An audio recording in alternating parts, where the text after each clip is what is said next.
어떤 소설은 읽고 나서도 한동안 또는 꽤나 오랫동안 읽은 이의 내부에 침잠해 있다가 한 번씩 이를테면 언제 불어올지 알 수 없는 바람처럼 일어나 읽은 이를 소설 속의 거리, 소설 속의 사람들에게 데려간다.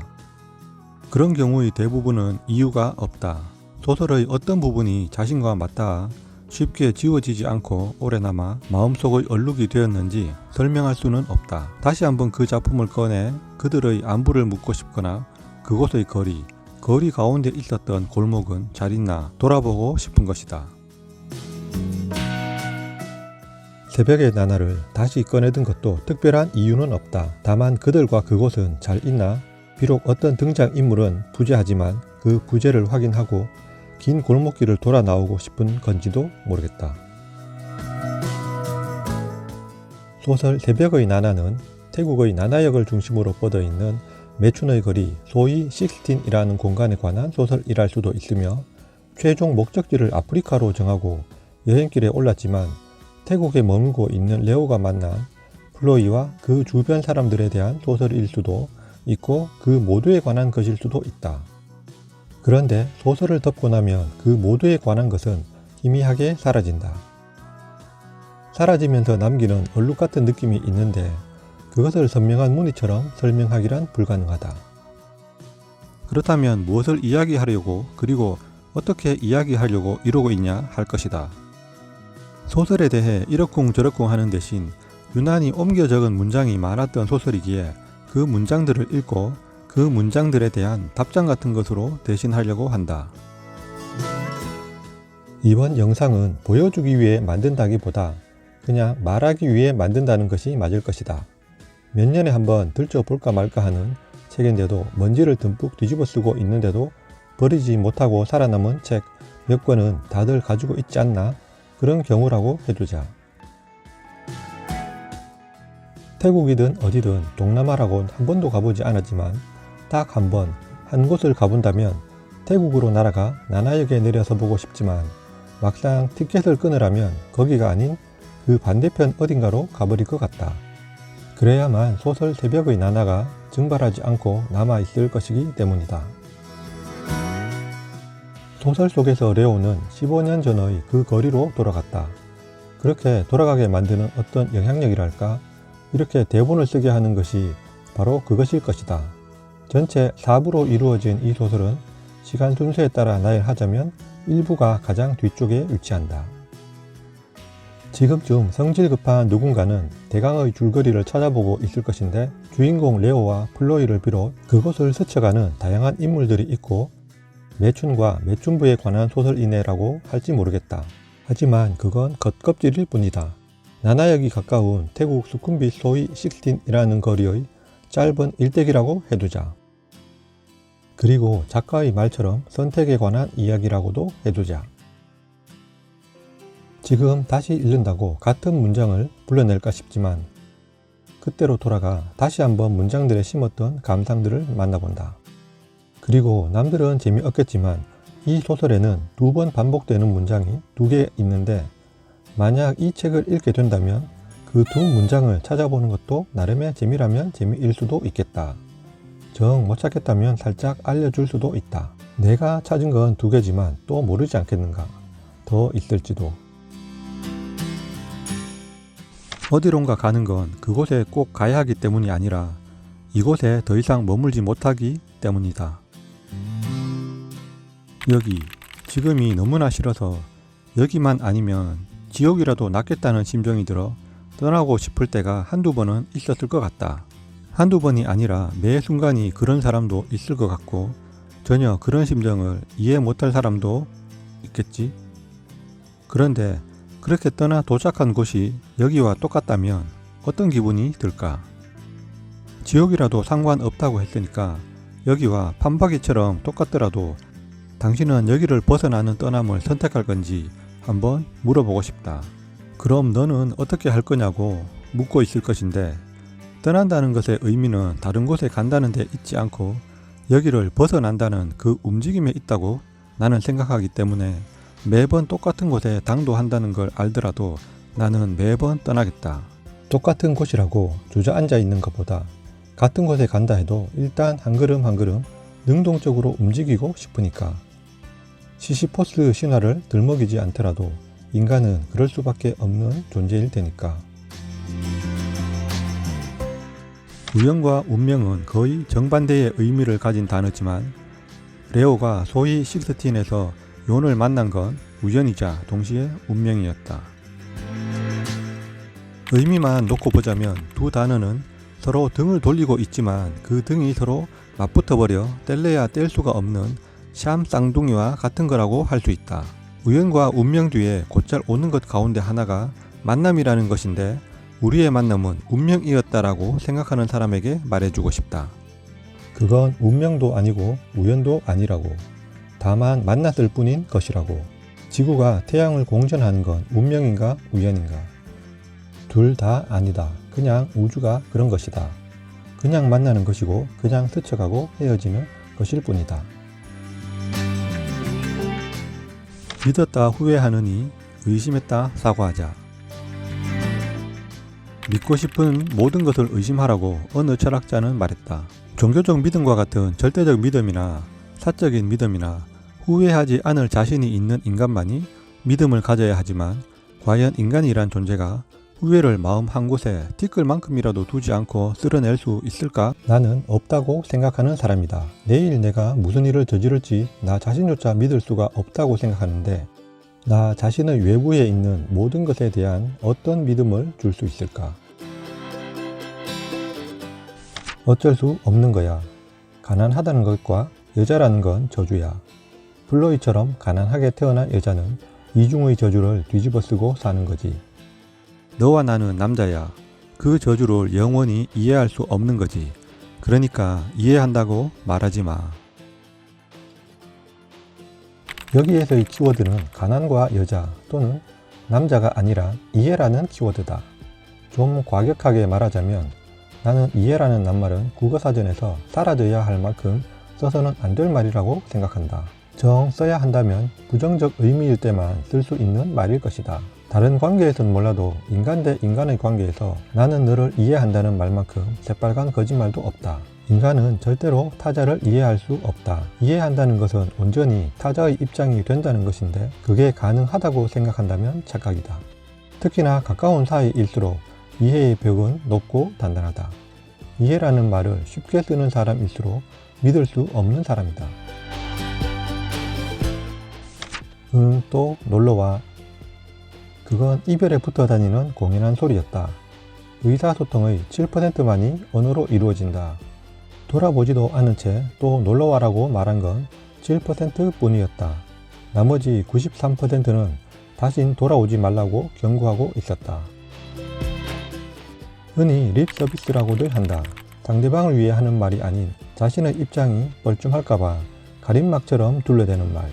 안 해도 되는데 하자니 하나마나한 말. 그 말을 듣는 사람도 그것이 립 서비스란 걸 안다. 흘려듣지만 때론 흘려지지 않고 걸러져 찌꺼기처럼 찜찜하기도 한 말.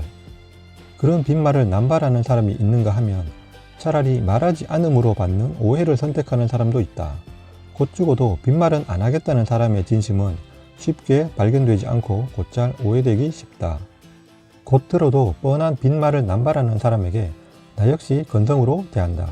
물론 나 역시 밥 한 번 먹자 같은 빈말을 얼마나 남발했던가 하면 할 말은 없다. 스쳐 지나가는 낯선 풍광은 삶에 너무 깊이 끼어들지 않기로, 개연성 없는 농담처럼 유쾌하기로, 후에 돌아갈 남루한 진짜 생활을 위하여 사진첩의 얇은 낭만에 머물러 주기로 미리 약속되어 있다. 여행 중의 이동하는 길 위에서 차창에 머리를 기대거나 시선을 기댈 때 바라보는 창밖의 풍광에 넋이 빠져 멍할 때가 있다. 만약 이대로 길 위에서 흘러가기만 했으면, 다시 돌아가지 않고 길 위의 여행자가 되었으면 하는 순간들이 있다. 그 풍광의 유혹을 떨치지 못하면 일상으로 돌아오지 못한다. 대부분의 유혹은 미약해서 우리들 대부분은 무사 귀가를 안도하며 기쁜 마음으로 돌아온다. 떠나고 싶었던 만큼 여기로 돌아오고도 싶은 것이다. 돌아가고 싶다는 귀소의 본능이 낯선 풍경들을 뿌리치게 한다. 그런데 여기에 내린 뿌리가 병들었거나 뿌리 내려야 할 땅이 너무 척박할 땐 쉼없이 떠나는 것을 상상한다. 여기가 아닌 저기, 지금이 아닌 언젠가의 마음이 빼앗겨 그는 여기에 머물고 있지만 부적응자가 된다. 그 자신이 무겁게 가라앉은 연기의 일부로, 스쳐 지나가는 바람의 일부로, 한없이 가벼운 대기의 일부로 변해 이리저리 흘러다니는 느낌, 그저 세상에 가득한 먼지의 일부로 날아다니는 느낌, 내가 나 자신이 아닌 느낌, 아무래도 좋은 느낌, 우주에서 불어온 바람이 나를 붙들어 어디론가 데려가는 느낌, 그곳에서도 역시 나 자신은 아무것도 아니며 아무래도 좋은 느낌에 사로잡혔다. 반복되는 듯한 일상에서 나는 나라는 이름으로 나름의 역할에 붙들려 있어야 한다.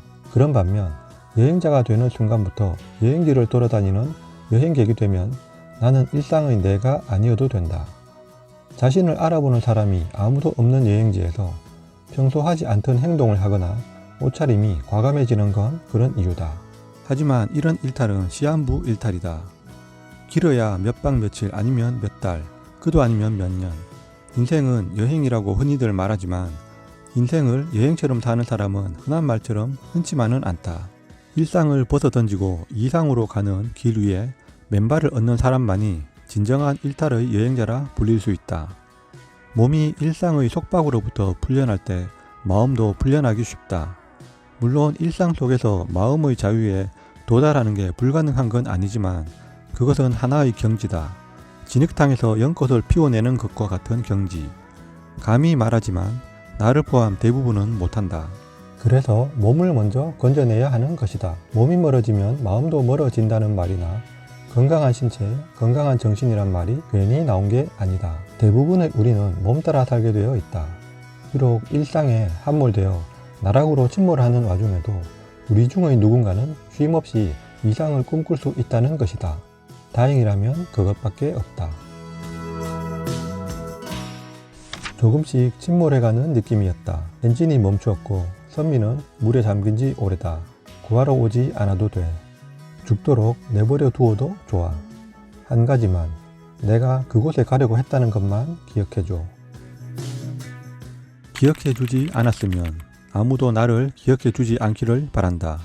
바라지 않아도 오래지 않아 아무도 기억하는 일은 없을 것이다. 딱히 기억될 만한 사람이 아니니까.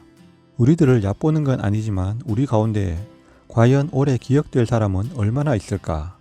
그런데 그렇게 기억에 남는 일은 과연 우리가 도달해야 하는 일일까? 그렇다고 잊어달라고 하는 것도 기억해 달라는 말이나 마찬가지므로 떠날 때는 말없이라는 철진한 유행가 가사처럼 말없이 가야 한다. 사랑이 식을까봐 걱정하는 건 행복한 일이다. 왜냐하면 이미 사랑을 얻고 있기 때문이고 아직 사랑을 얻고 있기 때문이다. 그러니 사랑이 식을까봐 걱정하는 건 사랑의 여러 단계 중에서 가장 행복한 순간일지 모른다. 달구어진 건 식는 게 세상 순리다. 또 식어야만 한다. 안 식으면 증발해 버릴 테니까. 그런데 자신이 끓고 있어서 뜨거운 상태에선 다른 생각을 할 수가 없다. 끓어넘쳐 불이 꺼져야 식는다. 물론 말은 쉽다. 나 역시 하루에도 12번 천불이 나는 걸 어찌할 수가 없으니까. 언어라는 건 몹시 불완전한 체계여서 아무리 명징한 단어가 있다 하더라도 그것만으로는 부족해 아름다운 긴 털의 눈부신 새하얀 따위에 수식어를 주렁주렁 달아야 한다. 심지어 그런 식으로 사전에 존재하는 모든 수식어를 갖다 붙인다 쳐도 지향하는 대상 자체에는 끝내 도달할 수가 없다. 조금 더 가까워질 뿐이다. 전적으로 동감하는 말이다. 블루베리의 일물 일어설 역시 타당하지 않을지 모르겠다. 언어가 불완전하다는 건 여러 민족들의 언어를 비교해보면 쉽게 알 수 있다. 모든 언어의 장단점을 통합해 완벽한 언어를 만든다 해도 생각이나 마음이라는 추상적이고 무형의 것을 딱딱하고 한정된 언어로 형상화한다는 것은 허공을 잘라내 육면체를 만들어내겠다는 것과 다르지 않다. 그럼에도 우리는 말을 끝없이 갈구한다. 특히나 타인으로부터의 말을 고파한다. 그 말이란 것은 쥐에겐 독인데 쥐약이라고 불리는 것과 같은 것이다. 영혼은 인간은 그 자체로서 각각 하나의 우주다. 같은 태양계라 해서 화성이 지구를 이해할 수는 없다. 중고 서점에서도 곧잘 발견되는 화성에서 온 남자, 금성에서 온 여자라는 책을 알만한 사람은 모두 알 것이다. 한때 지구인들은 화성인이라는 외계인을 문어와 비슷한 모습으로 상상했을 만큼 다른 별의 생명체에 대해 이질적인 존재로 여기고 있다. 그렇듯이 남자와 여자는 각각의 별에서 왔다고 할 만큼 이해하기 어렵다는 것을 비유한 말인데, 이건 남자 여자의 문제가 아니라 앞에서도 말했듯이 사람과 사람 사이의 이해에 관한 문제다. 남자와 여자 사이만 이해가 안 되고 있는 게 아니란 말이다. 나를 이해하는 사람도 없고 당신을 이해하는 사람도 없다. 다만 우리는 누군가를 해석하려 들고 있을 뿐이다. 외국어 한 문장을 해석해도 제각각이고 심지어 모국어로 대화를 해도 말이 안 통한다고 하는데, 해석이 낳는 숱한 오류 속에서 우리는 서로를 적당히 속이고 속고 있을 뿐이다. 수년 전 지인의 권유에 의해 박경서 작가의 소설을 처음 접한 것이 새벽의 나나였다. 잘 썼네 하며 읽고 덮어두었다가 몇 권의 책을 내답할 때 함께 딸려나갔다. 그렇기 때문에 책이 없어 도서관에서 빌려왔다. 어떤 책은 빌려 읽고 소장해야겠다 싶어 굳이 읽은 책을 다시 구입하기도 하는데, 도서관에서 책을 빌려오며 이 책을 다시 사서 가지고 있어야 하나 그런 생각이 들었다. 그런다고 다시 펼쳐볼 리는 없다는 걸 나는 잘 안다. 어쩌면 수중에 없고 멀리 떨어져야 그리움이 더해지는 것처럼 이 책은 부재해야 더 오래 기억할 그런 책이어야 할 것 같아 끝내 재구매는 하지 않겠지 싶다. 더 많은 문장들이 있겠지만 몇몇 문장들을 불러와 그것과는 상관없는 동문서답식의 말을 해봤다. 어떤 말들이든 자꾸만 말을 걸어오는 소설들이 있는데 그런 소설들은 쉽게 잊히지 않는 것 같다.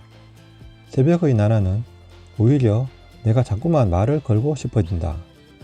거긴 어떠냐고, 여전히 여전하냐고.